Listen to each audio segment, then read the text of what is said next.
So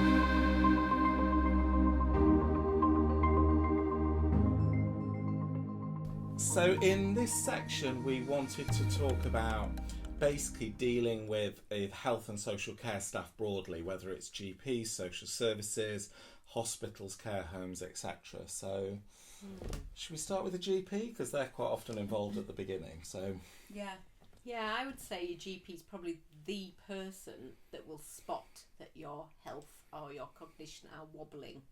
So you would ideally go along with a carer or a relative and begin your memory clinic journey.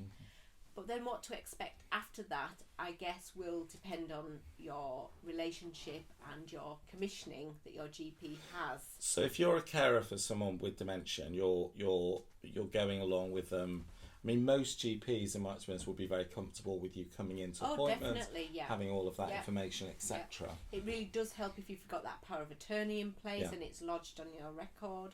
But yeah, you should be able to accompany that person and, go through their health journey with them, with your GP.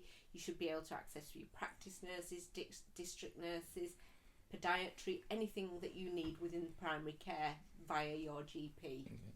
And increasingly for a lot of health services, your GP is your referral route in. Absolutely. So for a lot of extra support, your GP will be able to say, I can refer you to this or bring this person in. Yeah, I mean, you mentioned the third sector, so anyone can refer themselves to Age UK, and Age UK is 18 plus now. It's not just for old people. So, obviously we're seeing some people in their 30s and 40s with dementia now, a frontal lobe dementia. Age UK are invaluable in terms of support. They've got all the accreditation for something called a compass assessment and sorting out people's reductions in council tax, blue badges, attendance allowance, lots of clubs, activities, really good things going on with Age UK. And as a carer as well, there's a lot of organisations that are specifically designed to support carers. So Carers Trust, Carers UK, and often if you Google, you will often find a lot of support networks, and most organisations tend to know about each other. They do. So they can refer you in to get access to. Yeah, definitely. Yeah. In terms of personal care, obviously, the route to that is usually through adult social care. But as we've all seen on the sort of news over the last 5 years, it's been squashed and squeezed right down social care. So how would someone access sort of adult social care? Does your GP do it? Do you have to get a social? Because somebody may not have ever had a social worker, and suddenly they've had a diagnosis of dementia, you're caring for them. How do you start engaging with that system? With great difficulty in my experience as a carer. And mine. And even to the extent that trying to get a social worker to come and assess my father so that I could get care in place for him to live at home, they rang up 18 months after he died and wouldn't believe that he died, and that was my first point of contact with them. So that was how long it had taken. With my mum it took even long. It didn't take as long, but again, it was just very tricky. It's a really tricky, I think, thing to navigate in the community, because there are so many points of contact, and it's good if you can get your GP to start almost acting as a kind of like centre for putting you out to physio, podiatry, all of the services that there are. And then often the physios or the occupational therapists can actually call on social workers and say, this is what you have. Every single area of the country seems to be different as well. That's so true. Because we talk about one area doesn't necessarily mean that's the same everywhere. And I think it's really clear you have to know what your actual environment is like. So for example, in Morecambe we have the Bay Dementia Hub, and everybody is there.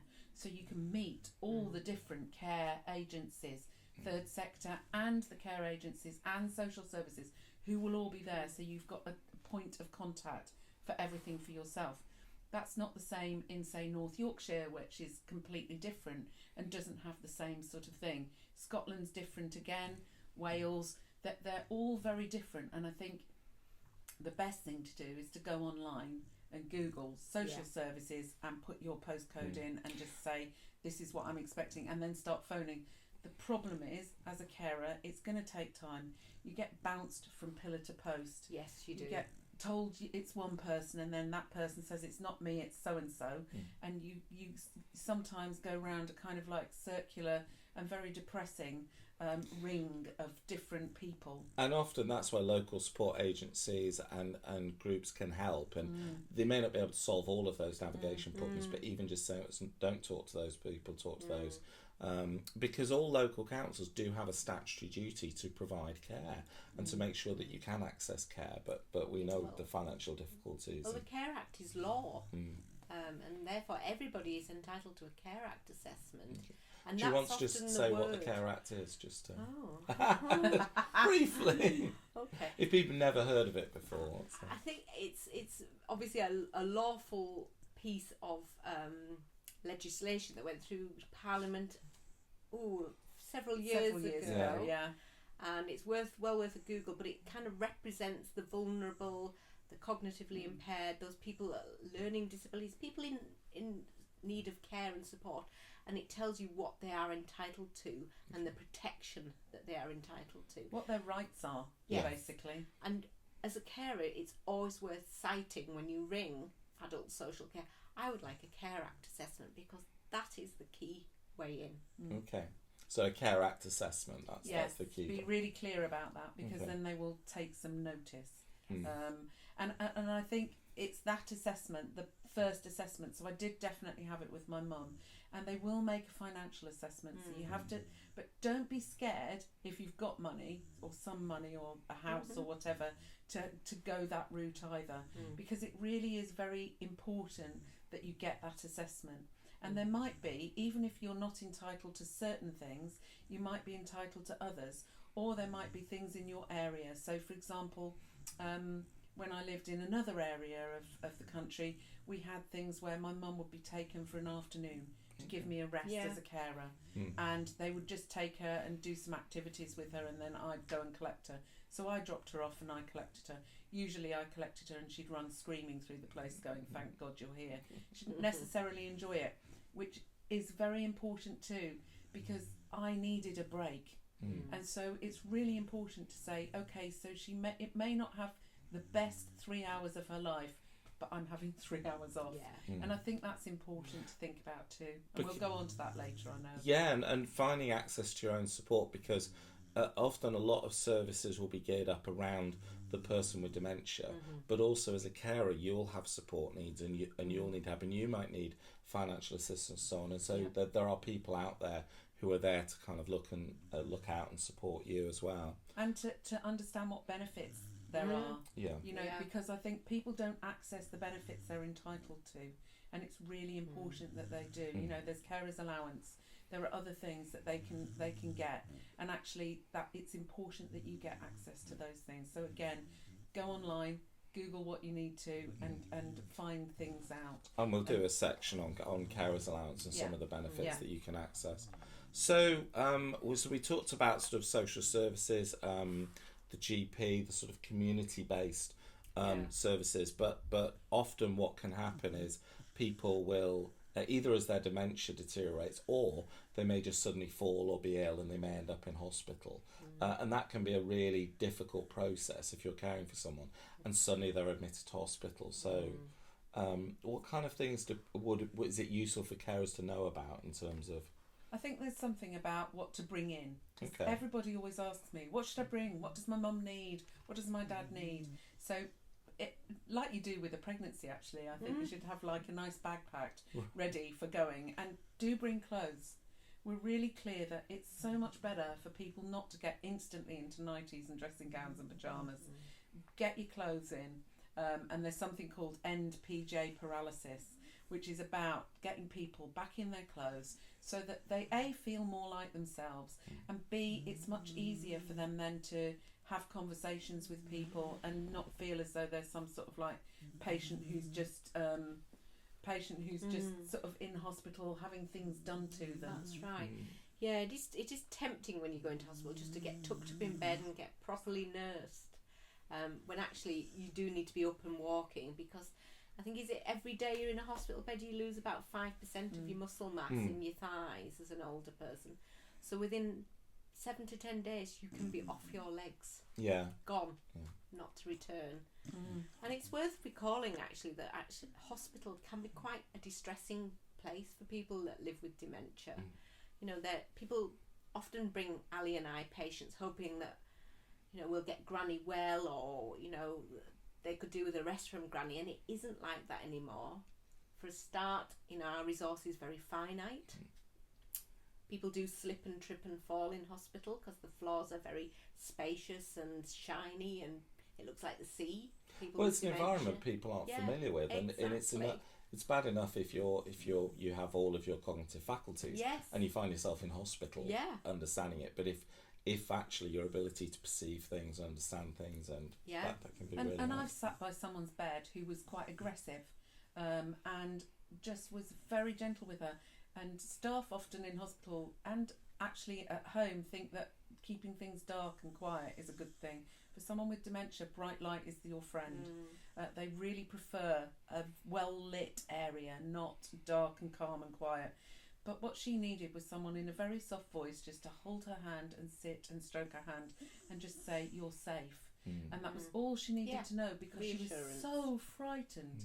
And she was hitting out and scratching and biting and kicking because she was so frightened. And it wasn't because she's naturally an aggressive person or anything like that. It wasn't even the dementia. She was terrified, and she thought we were going to hurt her. And so it's about actually making sure that, particularly if you're looking after someone and you love someone and you're wanting the best for them, that you're putting them in an environment where they're going to get out as fast as possible, apart from anything else. Yeah. But also that they're feeling safe. And it's about safety. It's about that whole issue about, I feel safe here, I feel looked after, I know people aren't going to hurt me. Because if you imagine that you can't hear very well, or you've got some other issue, but also your brain is telling you that this is unnatural. Where you are is not your home, it's not your house, and who are these people all dressed in uniforms?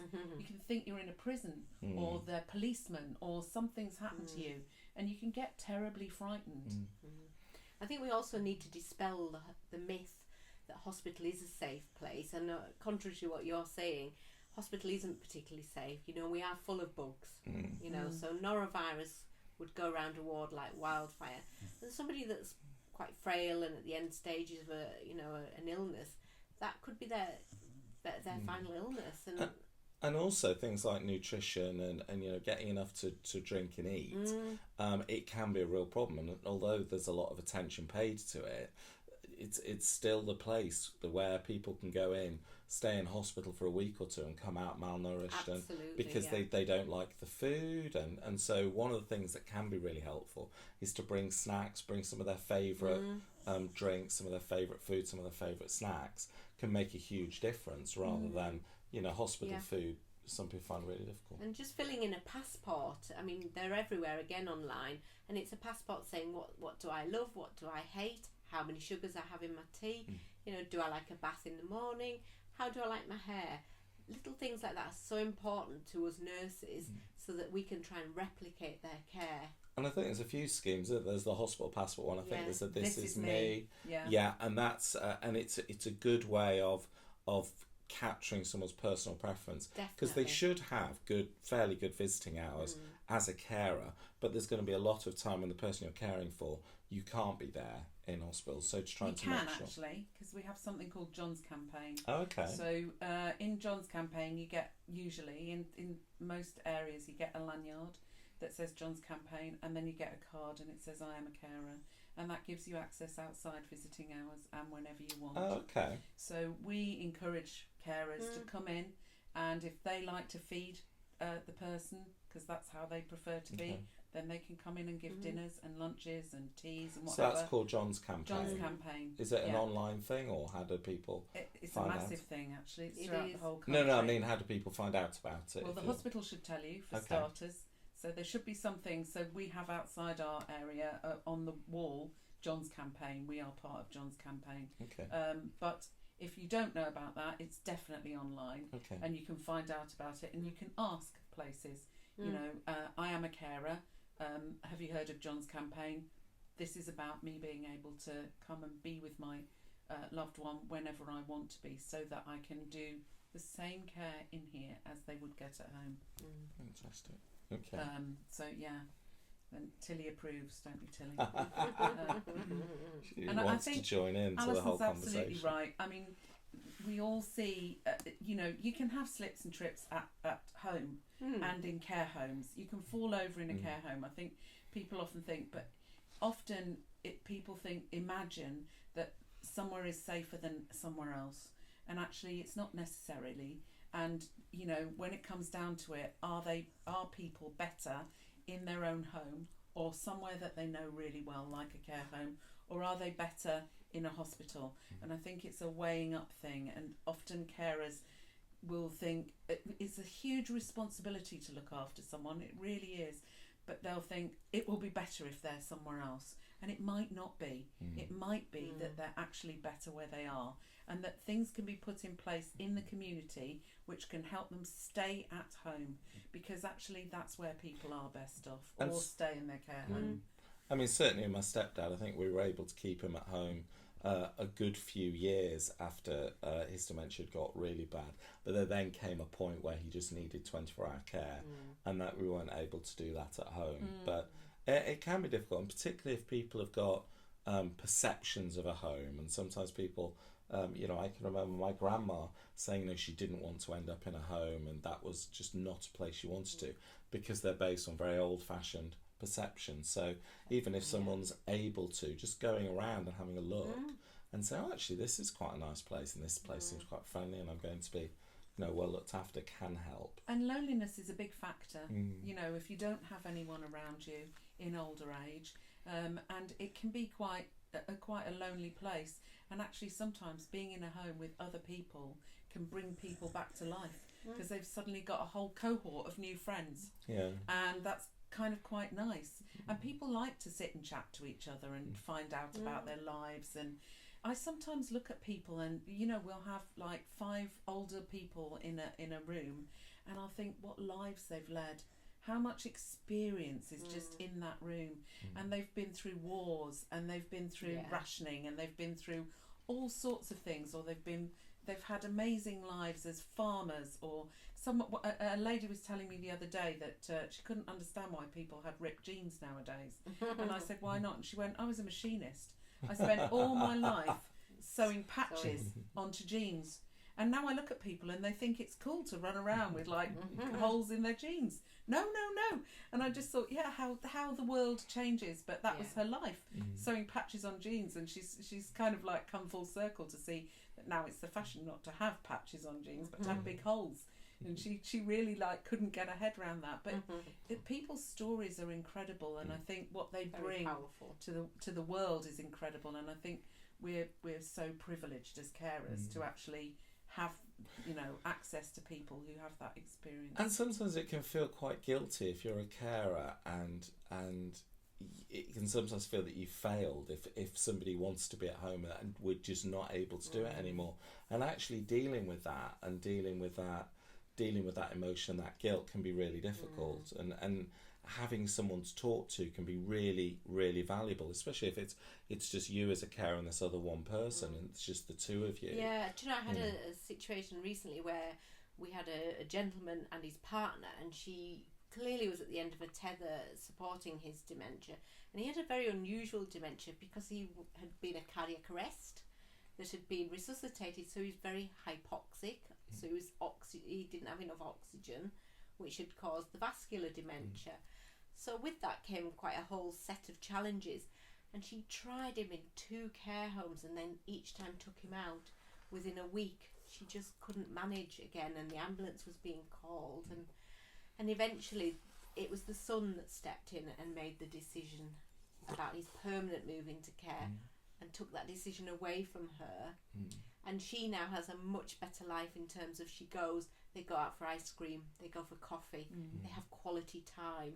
So that guilt factor's been removed from her, and I think it's important. And I think that's a really positive story as well, because it's not always negative. It's not always negative. No. Sometimes, you said, people can thrive in a home or in in a nursing home or in a care home, and actually when you're visiting them, that quality relationship can be a lot better. I think so, because you're not fatigued and overburdened, and cooking and cleaning and shopping and caring on top of that. It's much better. They can be quite lively places. I had a patient think so. recently who was being assessed for a care home, and the care home came to assess him and started talking to him about, they realised that there was a baking programme and a yoga programme and a this programme and a that programme, and he was like, I'm never going to get a moment to watch your TV shows when I know they're going to keep you busy.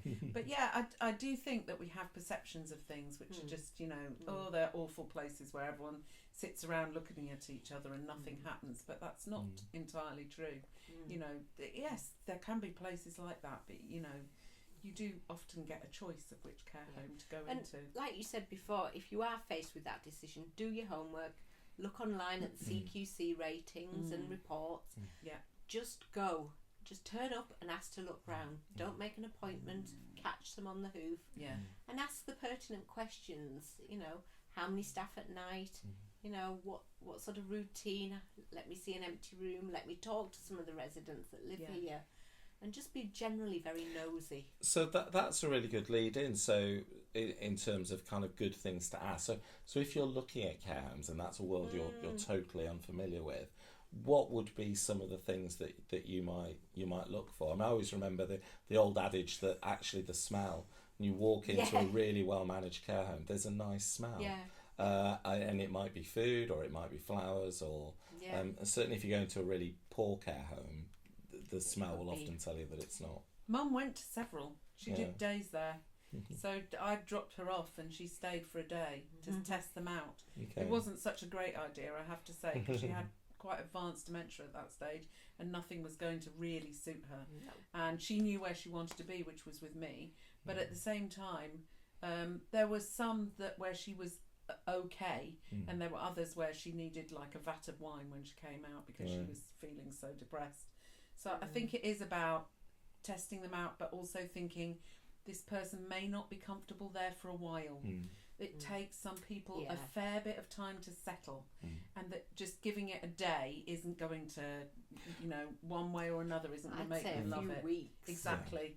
And I think I didn't know at that time. I thought I was doing the right thing, letting her taste it. But actually, when I think about it now with my experience, I don't think it was the right thing. I think I should have given her longer to settle in.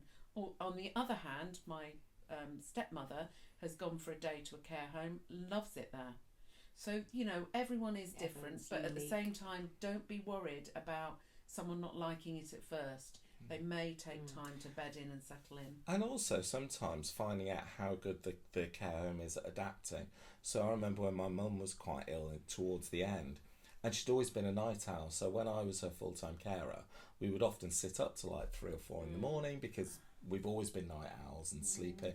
Now, a lot of care homes are not orientated to that time slot. But actually the home she was in, once they realised what she was like, they actually adapted to her. And they said, for instance, they had a TV room. And they said they didn't mind if she went and sat in the TV room till 4 or 5 in the morning. And they would kind of give her cups of tea, and then they said, no, she might sleep until 1. And they were very, very adaptable. And as they got to know each other, within a couple of weeks, that it's just a really lovely place, and she was really happy there. And it is very much individual. I've had somebody who was a landlady in Blackpool who went to a hospice, and she used to wear a see-through negligee, but that's what she had always worn. But the hospice absolutely hated it, and she liked champagne, and she drank a lot of champagne, but she was dying, and they didn't like that at all. So I think it's about exactly what you say, shopping around, finding the best place for somebody that suits them, and that even if you think this might be the best place for one person, it might not be for another. And it's about that kind of like getting to know you factor. And actually, I think that's a really good point. And it's sometimes useful if you're caring for someone, to say, well, could other people come along and give a perspective? And if people say, which is the best care home, it is a very individual fit. And the best care home for one of us might not be the best care for another, but it's... Somebody might be in search of Wi-Fi, somebody might want some chickens. Yeah. Oh, if there isn't Wi-Fi in my nursing home, there'll be... Well, me too. Yeah, me as well. Yeah. Me 3. We're going to be a whole new generation We of will. different care seekers, aren't we? Yeah. With And Just also if Eat they and put the Deliveroo coming in. Yeah, and if they put the radio on all day, for me that would be a no. Oh, no. I would hate that music all the Yeah. time, whereas some Yeah. people like music all the time, so, you know, it is what it is. And things like having garden and nature. Yeah. So where my stepdad is, pets. there's a lovely garden that you can go outside in and actually really experience some nature, particularly when the weather's nice. Yeah, very important. Yeah, pets is an important one Yeah. actually, because pets can be a really important anchor for somebody with dementia, and to have somewhere that will accommodate pets or certainly at least pets visiting. Oh, they can be a bit of a trip hazard. They can. And there is also the Cinnamon Trust. If someone goes into hospital and they have pets and they need somebody to walk the dog or do things, there's something called the Cinnamon Trust that will come and walk your dog for you or look after your dog. We have quite a few people who've been really concerned about coming into hospital and who will look after Tilly or Ripley or whoever. And actually, there are people out there who will do that. And the other thing is, be very clear, if your relative is in hospital and you really want to bring the dog to see them, it is possible in some hospitals. Definitely. We let dogs in and to see their owners because we think it's important, particularly at end of life. And I think you need to be aware that it's something you can ask about and say, you know, she'd like to see a dog. And that's also another really valuable thing for a lot of the carers organisations, because they'll help you explain your rights and how organisations work. Definitely. And, you know, I think that's the more information you're armed with, the better you're able to actually negotiate your way through the system. Definitely. Okay.